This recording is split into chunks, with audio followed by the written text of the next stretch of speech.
Hello, Milwaukee Bucks fans. Welcome back to another episode of Bucks Latest presented by FanArch. I'm your host, Dean Simon. Please make sure to like, comment, and subscribe. We are still very much on the road to 1,000 subscribers, so if you could hit that big red button down below, I'd really appreciate it. Also, if you could turn on post notifications to stay up to date and in the know with all the latest Milwaukee Bucks updates, I would really appreciate that as well. All right, so first thing on the docket is that you know what? I won't sugarcoat it.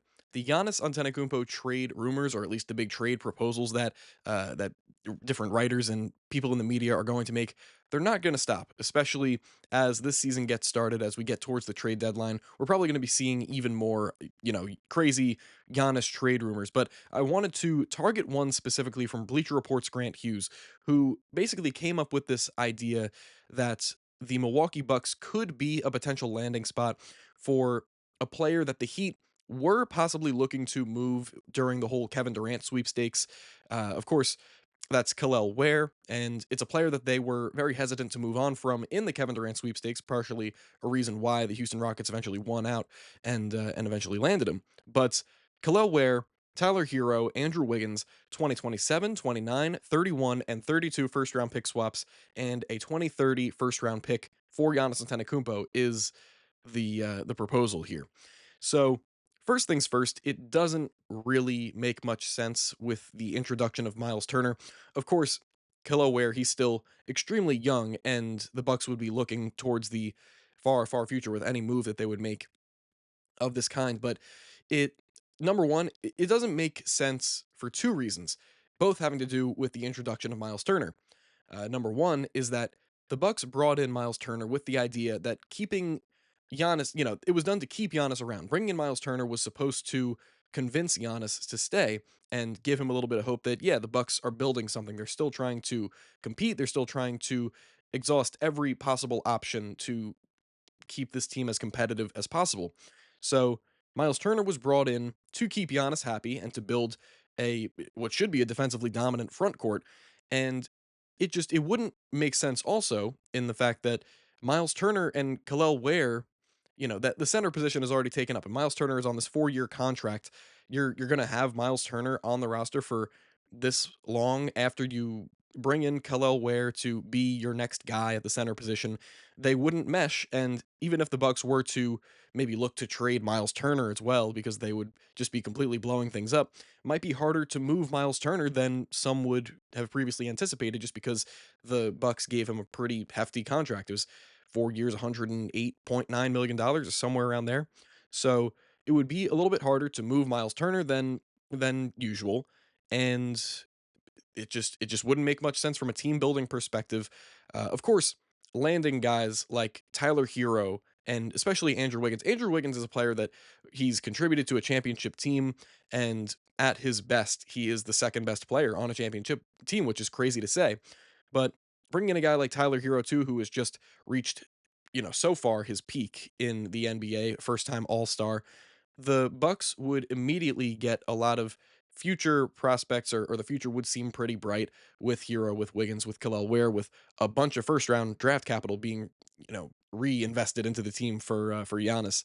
But number one, it's not a move that the Bucks are looking to make, or will be willing to make, and it just wouldn't make sense from a fit perspective because Khalil Ware would be, as crazy as it is to say, because again, Tyler Hero made his first All Star team this year, that Ware would be the highlight, the centerpiece of this deal for Giannis, and it just would not make sense because it would conflict way too much with Miles Turner's introduction, and it would not work. So I don't know why a move like that, where you're bringing in a young center, is the kind of proposal that gets thrown out because it wouldn't make sense. Anyways, moving forward, speaking of potential trades and maybe on a lower scale, not involving Giannis Antetokounmpo, because it feels like we're pretty much past those Giannis trade rumors and all the trade request saga and things of that nature. So we're going to move past that and talk more about the Bucks' potential decision to move the 2031 first round pick, which should probably happen sooner rather than later. Because number one, because it's an extremely valuable pick in the eyes of the rest of the NBA, and of course to the Bucks, and they could move on from that pick and get back a real difference maker. And Fansided Jackson Gordon, he came out with an article just detailing how the Bucks, or different kinds of packages the Bucks could receiver, different players that could be thrown into a package along with the pick. And he came to the conclusion that Kyle Kuzma, AJ Green, and the 2031 first round pick could net the Bucks a pretty great player in return, but the options are probably going to be extremely slim. But he said, and I quote, Kyle Kuzma and potentially even AJ Green could be the ones paired with that 2031 pick. Kuzma is coming off a rough postseason for Milwaukee, and his fit next to Giannis thus far has been less than ideal. AJ Green has yet to sign his contract extension despite being eligible to do so this summer. Including Kuzma, Green, and the 2031 first could be enticing enough to yield a massive return. And you can't argue with AJ Green's potential inclusion in a deal like that, mostly because he hasn't signed that extension yet, so it kind of makes things a little bit murky regarding him. But Kuzma, we're really overscoring the value of Kyle Kuzma, especially after that terrible playoff run.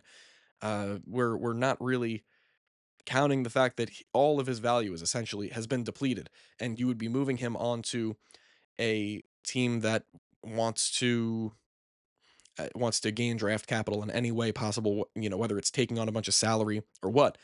But AJ Green being included in that deal, it wouldn't make sense for a team that's looking to bring in draft capital, bring in bad contracts. Why would they take on AJ Green unless maybe a team like the Charlotte Hornets wants to bring him in and then flip AJ Green for another, you know, good second round pick or maybe even a late first round pick. Um, it's kind of like this trade is like a mixed bag, like Kyle Kuzma and AJ Green. For one, Kyle Kuzma is the bad contract that he would be looking to move, and then AJ Green is this nice young player that's one of the best pure 3-point shooters in the NBA.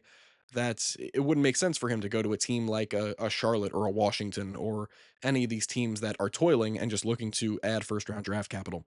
But it would probably be that AJ Green gets moved and then he's moved on to the next team for even more draft capital. At least that's how I would see it. And I feel like that's the most plausible way that a Kuzma AJ Green trade could go down. But all in all, the Bucks should be willing to let go of that 2031 first round pick. It should be a foregone conclusion at this point that a deal needs to come to fruition regardless, just to bring in another solid piece that can help this team win right now. The Bucks have been staring at that pick. The rest of the league has more or less been salivating over that pick for the past little while now, and it's time, especially as we come towards the trade deadline. It's time to get rid of that pick, bring in a game changer, and hopefully continue to build a contender around Giannis, around Miles Turner, and all of the Bucks depth that they brought back this year.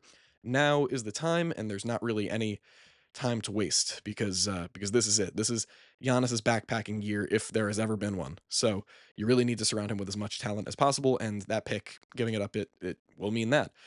Speaking of the depth that the Bucks surrounded Giannis with, this is just my own little theory, little plausible outcome that could happen. Is that Cole Anthony might be a sixth man of the year candidate? I don't think that it's completely out of the realm of possibility. I think it's feasible because the Sixth Man of the Year award is a very interesting one, where it seems as though the same archetype of player has come away with the Sixth Man of the Year virtually every single year. There are other kinds of years that are unlike others, are out of the norm, but for the most part, it has been shoot at will, like kind of small shooting guards that have come away with this award. Whether it's Lou Williams or Jamal Crawford or Jordan Clarkson in more recent years, it's the same exact kind of archetype of player. Even like a Peyton Pritchard, where he doesn't have the size of a shooting guard, but we know that his play style is more like a scoring, like he's just running and gunning and letting threes fly and all that. And he's a great handle. It's the same archetype of player that wins six man of the year every time. And I feel like Cole Anthony could be the next player that can jump into those categories, especially if his efficiency increases, because that was his main the thing that detractors would say about Cole Anthony is that he wasn't efficient, but he was on a Magic team that was surrounded by inefficient. He was surrounded by inefficient players, so it made more sense that because no one else could find their shot, it didn't really give him many opportunities to find his, and he didn't have many open lanes or anything because you know when you're on a team with nobody that can shoot, the paint is going to be clogged and the offense is just going to be stagnant, and that's the kind of offense that Cole Anthony was trying to establish himself as a scorer in, and that just wasn't a great environment. But now that he's with Milwaukee, that there's so much more spacing than he could have ever fathomed. Um, it's going to be a good opportunity for him to put up the counted stats necessary, and especially if the Bucks end up going on a great run and Giannis has an MVP caliber year and they approach the 50 win mark somehow, Cole Anthony could have a real shot at winning sixth man of the year and proving to be one of the best bench options in the NBA. Because as we've known and as we've seen before from a guy like Bobby Portis, you can place in the top 2 to 4 in sixth man of the year voting just by putting up about 13 points, but it has to be on great efficiency. And Cole Anthony has reached that mark of 12 points to 16 points per game, but it's all going to be about if he can put the ball in the basket at a better rate. And he will have a better chance to do it again with a more spaced out offense. He'll have the ball in his hands a considerable amount as probably the Bucks backup point guard for the majority of the season. So it's very likely that especially if Kevin Porter Jr. can hold down the starting spot and they don't feel the need to throw Cole Anthony in the starting lineup at any point this year, it's very possible that he can rack up the counted stats to come away with the award. And finally, speaking of Giannis going on a crazy run potentially this year, Blake Griffin, NBA legend, Lob City beneficiary, he went on a podcast with Candace Parker and Aaliyah Boston, and he basically said that he believes Giannis is going to win the MVP award, that he's going to have some kind of crazy year. He said, and I quote, "I'm going to go Giannis MVP. I think his team can still be top 4 in the East," and that's an opinion that I share as well, that at maybe at the best, Giannis can lead this Bucks team to a top 4 seed. Just because of the little competition in the conference. He's going to be playing chess. He's going to be playing close to 40 minutes a night, and I think he's going to accept that challenge, averaging whatever ungodly numbers he puts up. And that'll be the crux of his argument for next year is whether Giannis is going to get up to about 32 points, 12 rebounds, 7 or 8 assists.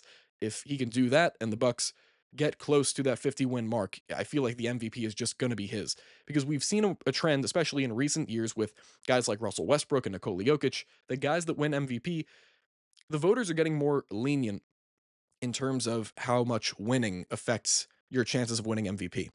So a guy like Westbrook won as the 5 or 6 seed. Nikola Jokic, I believe, was maybe the 4 or 5 seed when he won MVP one year.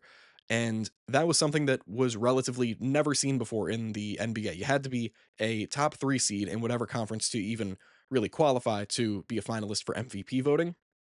And we've seen in recent years with the way that a small amount of wins can decide whether you're the 1st seed or the 5th seed, it doesn't seem to matter as much anymore to the voters. So if Giannis can get the Bucks to a relatively good seed in the Eastern Conference, somewhere at 4 or 5, and he puts up numbers that we have never seen before, then maybe there is a chance that he can run away with MVP. It might not really be close, and he'll have to depend on Shea having a down year, Jokic having a down year, but if anything, he's going to put up a fight. He's going to place top 3 in MVP voting, probably for a 4th year in a row.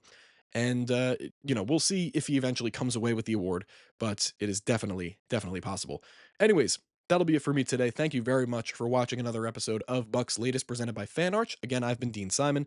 Make sure to tell me what you think in the comments. Would trading for Khalil Ware be a good idea? Do you think Giannis is going to win MVP? Do you think Cole Anthony is going to win Sixth Man of the Year or even have a chance? Please let me know down below. Also, press that big red button and turn on post notifications so you stay up to date with all the latest Bucks updates. And yeah, that's it for me. I'll see you guys in the next one. Go Bucks.